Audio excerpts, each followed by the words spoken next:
জুলাই গণঅভ্যুত্থানে রংপুরে বেগম রোকেয়া বিশ্ববিদ্যালয়ের শিক্ষার্থী আবু সাঈদ হত্যার ঘটনায় মানবতা বিরোধী অপরাধের মামলায় 4 আসামিকে আন্তর্জাতিক অপরাধ ট্রাইব্যুনালে হাজির করা হয়েছে। বুধবার সকাল 10টার আগে প্রিজন ভ্যানে করে তাদের ট্রাইব্যুনালে হাজির করা হয়।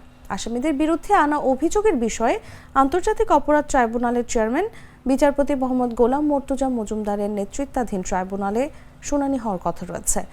এর আগে গত 2রা মার্চ জুলাই গণঅভ্যুত্থানে বেরোবি শিক্ষার্থী আবু সাঈদ হত্যার ঘটনায় 4 জনকে হাজির করার নির্দেশ দেন বিচারপতি মোহাম্মদ গোলাম মর্তুজা মজুমদারের নেতৃত্বাধীন আন্তর্জাতিক অপরাধ ট্রাইব্যুনাল।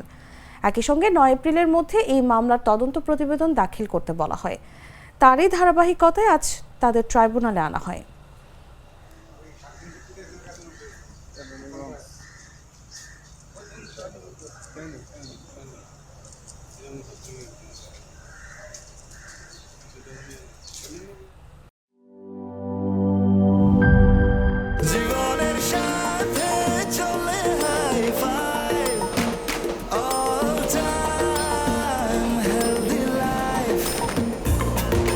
জার্নিতে স্বাস্থ্যকর all time family cake, all time healthy life.